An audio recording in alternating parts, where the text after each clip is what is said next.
Well, I lost. How could I lose at the Sanctuary Challenge? I guess this is how it began. This is Sydney. She's a pilot from space, and she got saved by that guy named Brad. Also, in reality, Sydney looks like my aunt, but her old contractors found about her, and everybody died, and then stuff happened. The real story is I told Jackson about the Sanctuary Challenge, where you have to never leave Sanctuary Hills, and she took it as a challenge.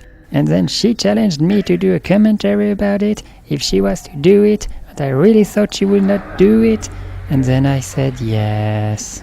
So now we will play as Sydney the space pilot, who has zero reason to ever leave Sanctuary Hills, and whose goal in life will be to build a junk store. Maybe to build a new spaceship, I don't know. Since I skipped the pre-war interactive cutscene, you couldn't see the character's attributes, but don't worry. Like in real life, Sydney has an average charisma at best, and no luck.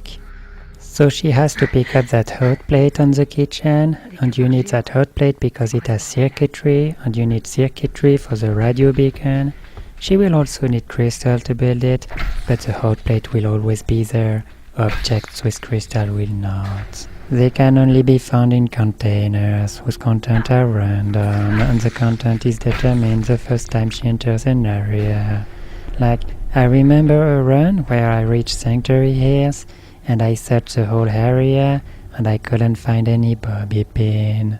But I had bypassed that mirror, that was my fault. So the strategy is to save just before entering the new area, and reload if you didn't find any object with crystal in them. At first Jackson didn't want to use any saves at all, and she wanted to do the run in survival, but Sydney has 10 in intelligence, she's a space pilot, she won't waste 15 minutes of her life because of bad luck. Honestly, regarding the challenge, survival only makes things take longer, it's not harder at all. By the way, Sydney is taking the radroach meat because her instinct tells her that cooking it later will bring her experience.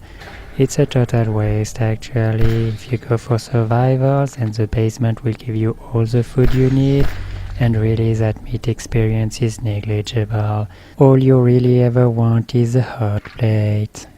Okay, so now is the part where Sydney will acquire crystal.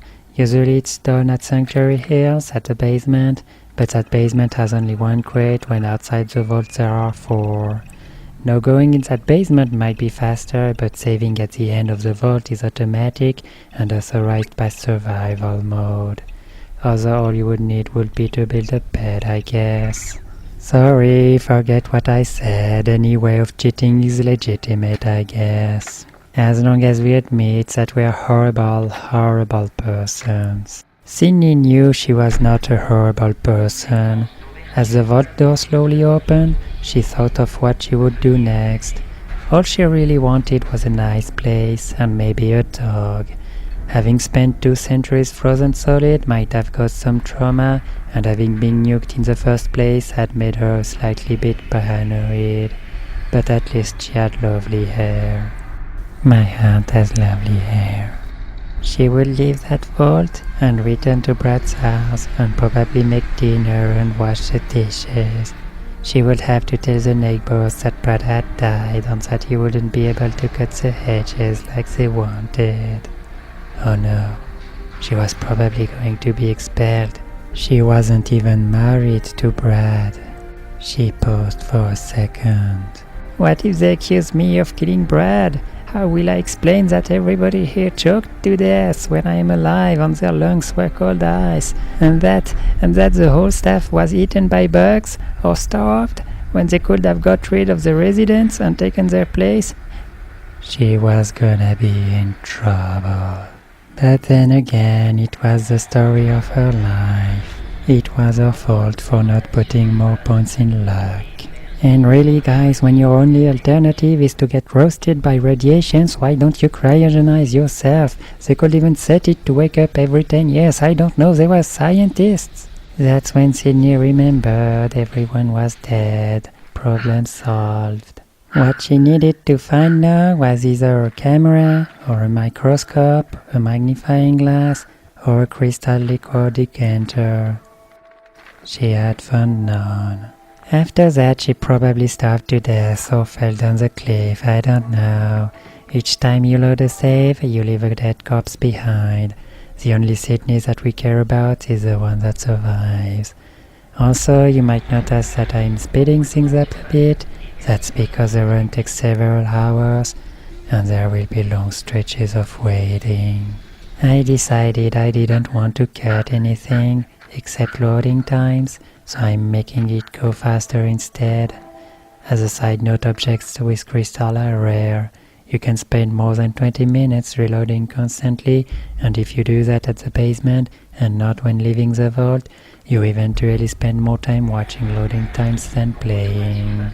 Also, Sanctuary Hills has around 30 containers, and they are all determined the first time you leave the vault.